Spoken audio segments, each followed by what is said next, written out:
And so the issue became, how does DNA replication work? And so I'm about to go into it. Now, I'm going to note we're going to be starting this DNA goes to RNA, goes to protein, and DNA goes to itself, right? DNA is replicated. It makes RNA. The RNA is used to make protein. This will be what we'll be talking about today and tomorrow. So the first step of that is, how does DNA give rise to more DNA? Well, how do you find an enzyme? How do you do biochemistry? What do? Assay, so I got to grind up the cell. I got to choose a cell in which I'm likely to find an enzyme, grind it up, break it up into different fractions, and test each fraction. That's all biochemists do, right? So what cell might have the enzyme we're looking for? What cells might be able to copy DNA? How about all cells? So let's use a simple cell. What's a simple cell? Let's use bacteria. So we'll take some bacteria, we'll grow it up, we'll grind it up, we'll fractionate it into different fractions, and we'll see if one of those fractions has the ability to copy DNA. If we're going to run an assay, we have to give it a substrate. What substrate would you like to give it? What do you think it needs? It better have some free nucleotides, otherwise how are we going to make DNA? What else? You're going to ask it to make DNA all by itself? We want something that can copy one of the strands of a double helix. So what should we give it? Sorry? Half a helix, a strand of DNA. The strand to be used as a template. So let's give it a template strand. So we'll take a template strand of DNA. There's my template of DNA. Let's actually give it a little sequence actually here. Let's say A, phosphate, T, phosphate, G, phosphate, C, phosphate, A, phosphate, T, phosphate, T, phosphate, A, phosphate, G, phosphate, G, phosphate. I'm going to not write the phosphates too much longer, guys, but anyway, C, phosphate, T, phosphate, like that, okay?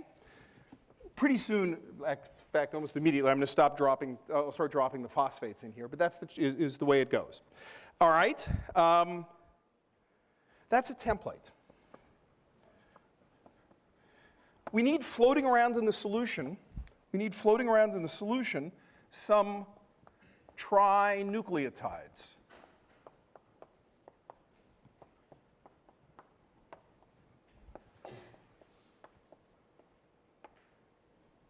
So we have some nucleotides floating around. And now, will this enzyme work? We're going to have an enzyme, we'll try different fractions and see if it's able to just install the right letters in the right place. Now, it turned out it needed one more thing. And the person who discovered this, Arthur Kornberg, thought of it. It needed a head start. It needed a primer.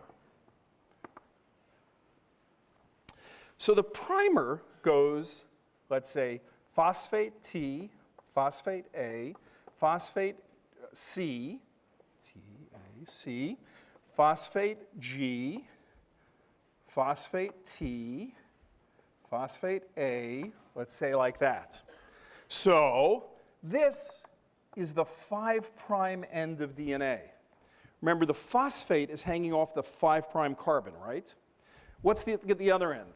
The other end, let's see, ends in the hydroxyl on the 3' end of the ribose. Since this is anti-parallel, this strand is going 5' phosphate to 3' hydroxyl. You're going to need to know 5' and 3'. So I'm doing this so you get used to 5' and 3'. So there you go. If you handed a primer to get a head start, and you handed a template, and you handed some nucleotides, you then assay different fractions exactly as you suggested, and we see, is one of them capable of extending this strand by putting in an A, putting in a T, putting in a C, putting in a C, putting in a C, putting in a G, da-da-dum. That's the assay. And Arthur Kornberg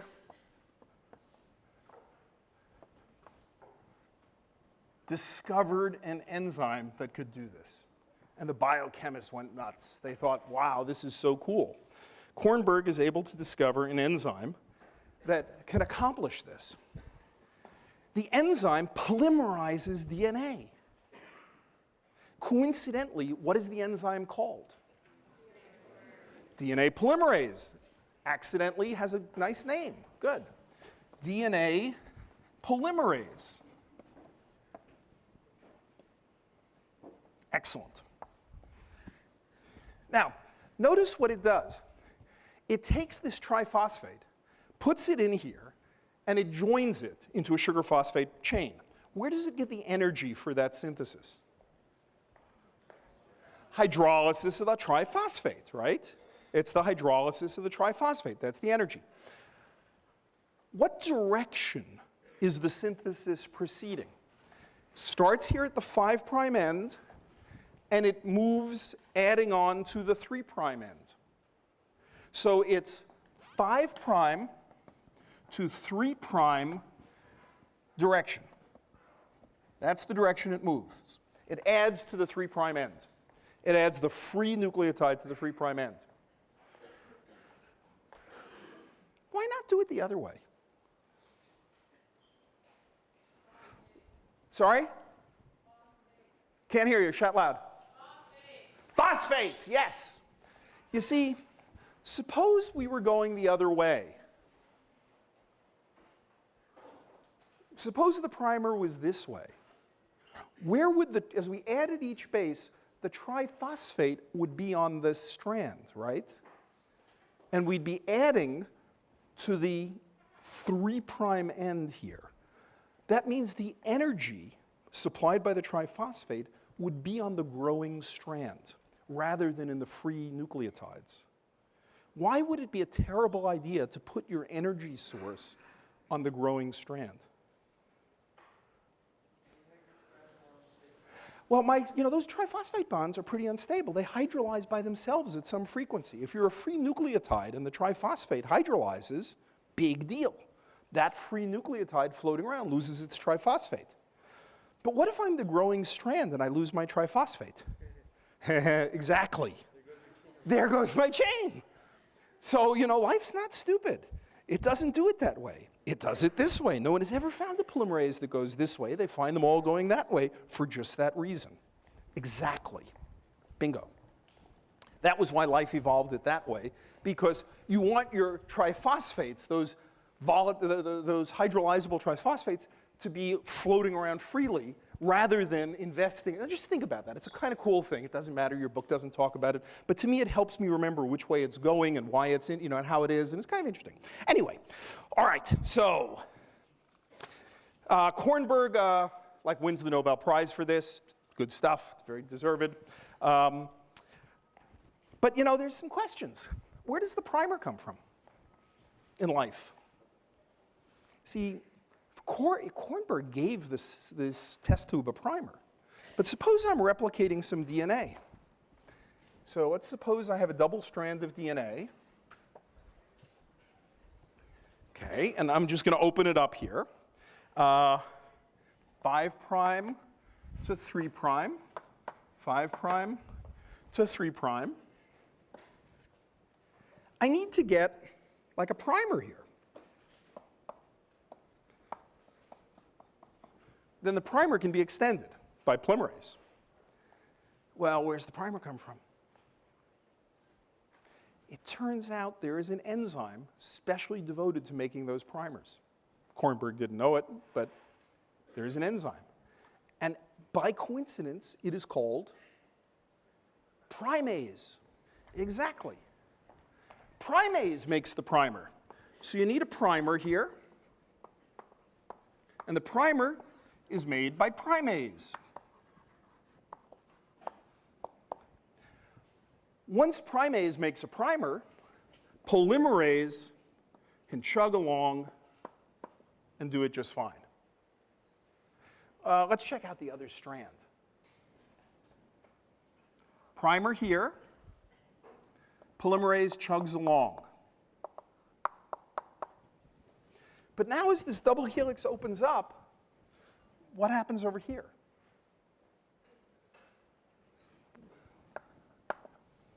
The synthesis is going this way. So what do I have to do here? Another primer. I need another primer. Then as it opens up more, what do I need? Another primer. So the two strands are experiencing a very different kind of replication. In one case, one primer in the 5' to 3' direction is enough to keep going. In the other strand, as it keeps opening up, you got to keep making primers. You have all these little fragments there. Now, those little fragments were discovered by Okazaki. And they are called Okazaki fragments. Again, I just mentioned these things. They are known to molecular biologists. But these little guys are Okazaki fragments. And they tell you that you're on the right track here. This is indeed how it's working. You can see those little fragments there. But now what's the problem with the Okazaki fragments? They're not connected, right? The primase makes a primer. The polymerase copies the DNA. It bumps into the next primer. But you got to connect them. So that's a problem.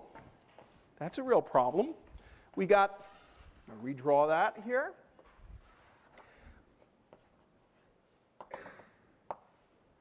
There was my primer. I got a new primer over here.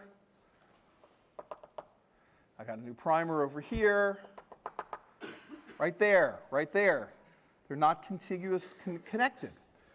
The word we use for connecting two pieces of DNA, which is a standard English word not used that often, is to ligate two things together. A ligature, for example, in music. You ligate things together. How do you think the cell deals with ligating these things together? An enzyme called? Ligase. Exactly. So ligase does the ligation. Ligase ligates. It is so lucky that these words turn out to have accidentally made sense. It's really cool. So, ligase ligates. Now, I'll tell you a factoid, but don't worry about it too much. Primase actually doesn't make DNA. We haven't gotten there yet, but it turns out primase makes RNA. It turns out to be easier to start an RNA than a DNA from scratch. The cell doesn't like to start DNA from scratch. It likes to start RNA from scratch, as we'll get to in a moment with transcription. So as a factoid, I'll mention to you that those little primers are actually RNA primers. And what happens is they get extended into DNA, and they bump into and kind of displace the previous RNA. So it's slightly more complicated than I told you. You're welcome to forget that. If you would like to believe that primase is actually making little segments of DNA, it'll be just fine. But in fact, it doesn't actually. It's making little segments of RNA, so there's a whole other machinery that has to deal with that. But the basic concept, 5' to 3', little primers, getting extended, getting ligated, that's how you make your DNA. And you can check it out, and it works. All right.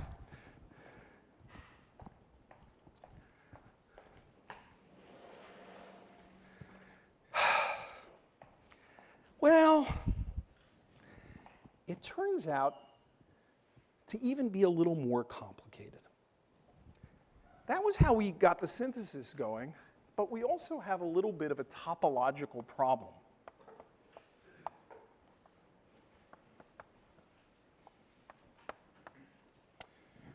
And this again says a lot about how people do science.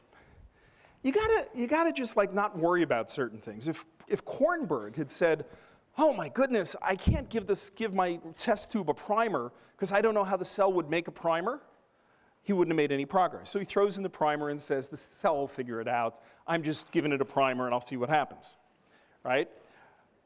Now there's another problem, this topological problem that also could make your head hurt. Let me try to explain what the topological problem is. Suppose I have DNA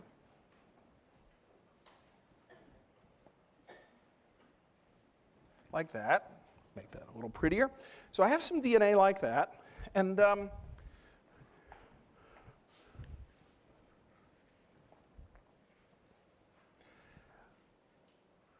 it maybe goes around for a very long distance, like a circle or something like that. I now want to copy that DNA. So I have one strand, and I'm copying it. I have this other strand, and I'm copying it. And remember, these two strands are wrapped around and around and around and around and around each other, right? One is going like this, one's going like that, and they're just like wrapped around. As I tug them apart to make a new strand, to synthesize a new strand, those two new double helices are so totally intertwined with each other. Every turn that there was in the double helix is now a twist and turn connecting the two, sort of entangling the two helices. So I have the two new double helices entangled with each other. Why is that going to be a problem? I'm going to send these to two daughter cells. These are the two genomes for the two daughter cells. In fact, in particular, if this thing was a circle, the two new circles will be totally wrapped around each other with a gazillion wraps. No way they're going to two daughter cells. Now, here's where mathematicians are very useful, because it is a theorem that if I take two circles wrapped around each other like that, there is no topological deformation possible that can separate them. It's like these puzzles, you get some strings wrapped around each other, separate them. It's a theorem that two circles wrapped around each other like that cannot be separated. Unless, of course, you cheat. What's cheating? You cut it, obviously. If you cut it, then you can separate it, right? But otherwise, it's mathematically impossible to separate them. So this could concern people. How could the cell do this? So what does the cell do? It cuts it. It's got no choice, right? There's a theorem, right? Even cells can't violate theorems. So it cuts it. The only way to get these things apart is to cut it. Now, what it does is it takes those double helices. I'll represent the double helix as a thicker kind of thing now. That was my double helix. This other double helix wrapped around it. It's got to cut it. Now, when I take two DNAs that were wrapped around each other, or two DNAs that are separate, have I done any chemistry on them? Are they chemically different? They're chemically the same molecules, but they're topologically different, right? Topologically means wrapped around. In one case, they were topologically entangled. In the other case, they're topologically separated from each other. So they're still the same chemical bonds, the same molecules, but when I separate these two double helices now, the difference between these is that they are what are called topoisomers. They are isomers because they're exactly the same chemical formula, but they're topoisomers because they have a different topology. They're not wrapped around each other anymore. So it turns out there's an enzyme that just gets in there and makes a double-stranded cut in one of the double helices, grabs the two ends, passes it around the other side, and ligates them back together. And keeps doing that until they're disentangled. Pretty clever. Cut, paste, till it can separate those two double helices from each other. Remarkably, this enzyme is called topoisomerase. This job is done by topoisomerase. Actually, by topoisomerase 2. There's a couple of different topoisomerases, and it's topoisomerase 2 that does this particular job. Cuts and seals up that double-stranded break. All right. It is amazing how this works. Let's take another problem in how we do DNA replication. So let's deal with fidelity. The fidelity, accuracy of replication.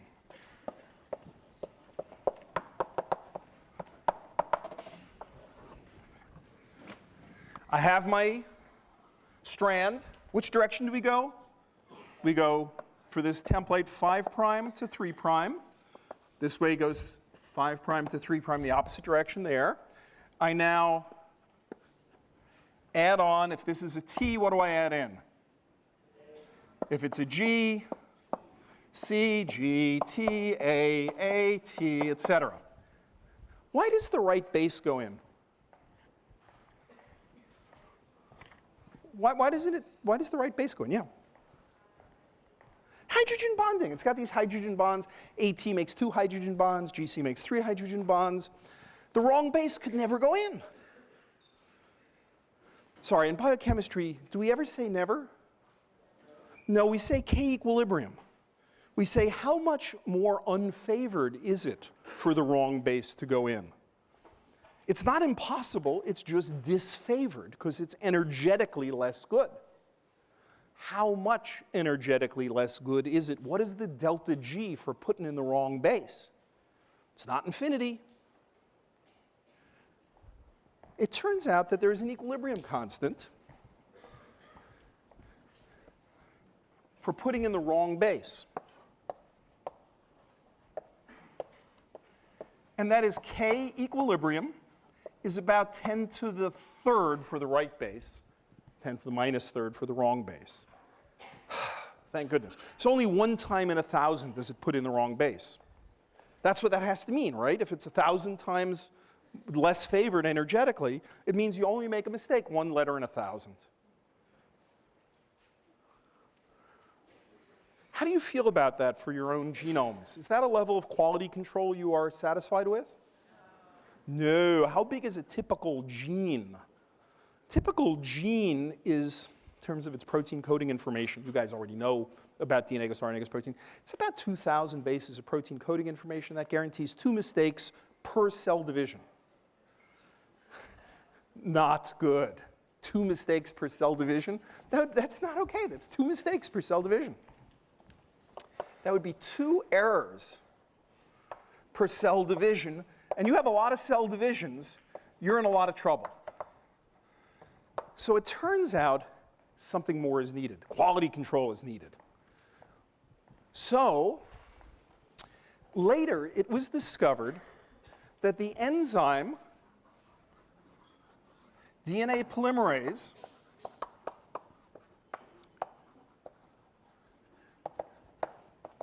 which has a 5' to 3' polymerization activity, also does a second thing.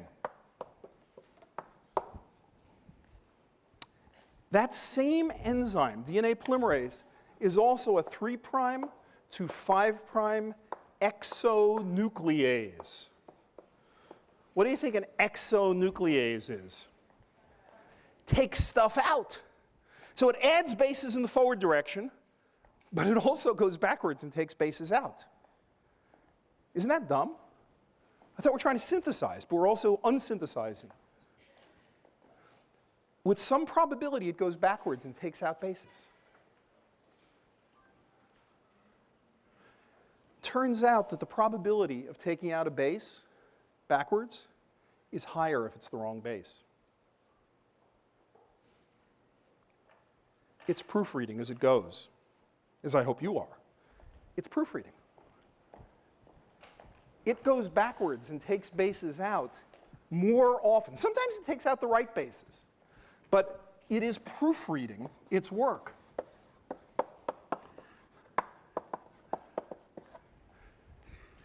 And more often when it's the wrong base, it goes backward. And so you get the benefit of a K equilibrium from the original base, and then there's a separate K equilibrium for the proofreading. And that helps you. And when you combine the proofreading with the original accuracy, now we're down to something like 10 to the minus 5 or 10 to the minus 6 errors per base, per cell division. It's only making on the order of 1 error per million. Now are we satisfied? No, you guys are pretty hard-nosed. Not good enough because, you have 50 cell divisions. That's, to make, more, and some cells go through many, many, many more cell divisions. Not acceptable. But it's a start.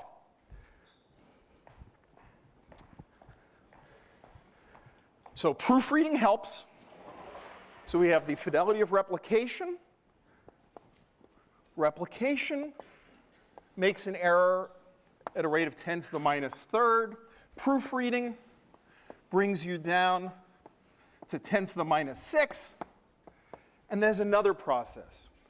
There are a set of enzymes that go around and feel the DNA double helix after it's finished. And if you put in the wrong base, the width of the helix is not right. The shape is wrong. It feels for mismatches. So there is a mismatch repair system. Mismatch repair comes along, and if there was an error right here, the helix bulges out too much, let's say, mismatch repair cuts, removes some DNA, and gives the cell another chance to do it again.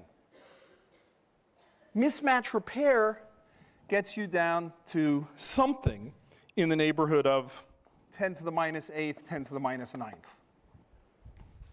Let's say, for sake of argument, 10 to the minus 9th. Your genome is about 3 times 10 to the 9th. Now making, that's 1 or 2 errors per genome. That's not so bad. Why do we care? Why am I bothering you with this? Who cares between 10 to the minus 6th, 10 to the minus 9th? Big deal. Well, a few percent of you in this class are heterozygous for a mutation in the mismatch repair enzymes. Don't worry, your cells have the other copy that's good. But suppose one of your cells were to lose, by mutation, the good copy of the mismatch repair enzyme. And now that cell in your body had no copies of mismatch repair enzyme. What do you think is going to happen to your DNA replication? Instead of being 1 in a billion, it'll be 1 in a million accuracy. Turns out you have an extremely high risk of colon cancer. There are hereditary colon cancer syndromes that are due to inherited defects in the mismatch repair system. It is not at all trivial. Hereditary polyposis coli is due to a defect in this enzyme.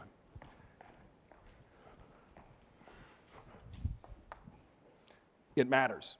You've got to get it down to that level because otherwise you're getting mutations that cause cancer.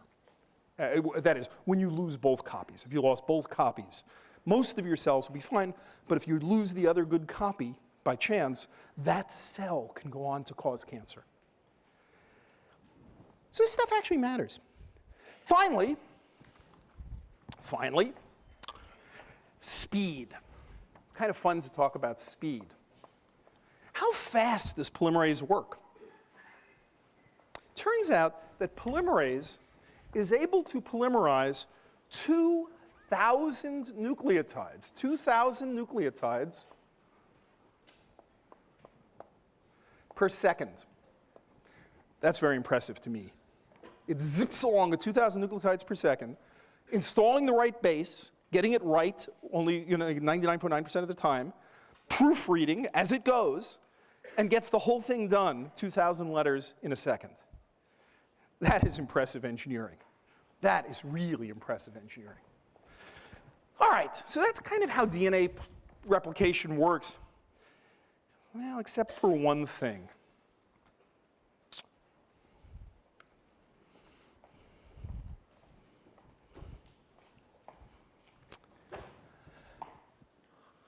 Kornberg was a biochemist. Biochemists purify things in test tubes.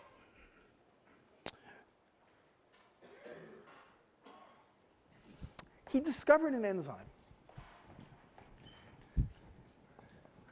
polymerase, Kornberg's polymerase.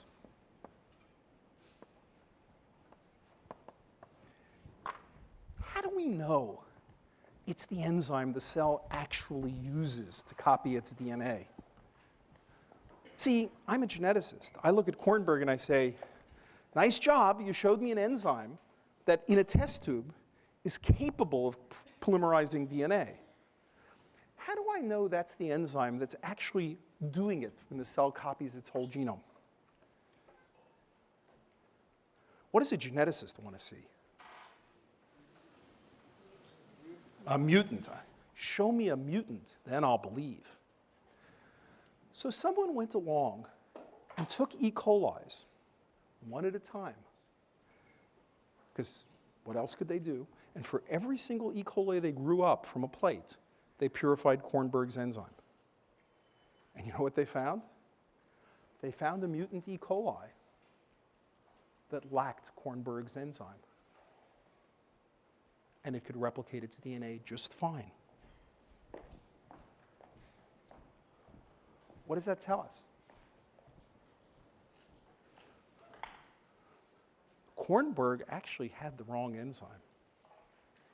He still deserves the Nobel Prize for it because he got an enzyme that could copy DNA. It's actually not the main enzyme that does the job. Because we can make a mutant that lacks that enzyme and it can still copy the DNA, it can't be the main enzyme. Turns out what Kornberg found was a minor polymerase that was used in those mismatch repair situations that would come along and do the tidying cleanup. The main enzyme turned out to be another enzyme, a more complicated enzyme. So my point about biochemistry and genetics both having to talk to each other, you only really know something when you have it from a biochemical point of view and a genetic point of view. The two have to go together. Kornberg's enzyme is a great enzyme. It's a fantastic enzyme. It just happens not to be the main enzyme, and you can only know that by genetics. Of course, you can only purify it by biochemistry. All right, so that's DNA replication. Any questions about DNA replication before I go on? Yes? Polymerase 3 or polymerase 2, depending on the organism. They're all called polymerases. They're all DNA polymerases. They just get different names and numbers. Turns out most cells have multiple polymerases, and Kornberg found a kind of simpler polymerase. The main replication polymerase, also called polymerase, but with a different number, is a different, more complicated enzyme. Yes? How does it know which one is right? Because 50% of the time it can get it wrong. You know what bacteria do? What a great question. How would it know which one to get right? You know what bacteria do? They're very tricky. They mark their DNA, don't worry about this, they mark their DNA with methyl groups. There's an enzyme that comes along and puts methyl groups at certain positions. But that enzyme's kind of slow. So I have a methyl-marked DNA double helix. When I replicate it, the new strand is made, and what does the new strand lack? Little methyl groups. It'll get them eventually, because that slow enzyme will come along and put them on, but mismatch repair is fast. So what is mismatch repair looking for? The little methyl groups that are kind of breadcrumbs that say this was the old strand, and this guy is the new strand. It's thought of everything. It's really smart. Very, very smart. All right.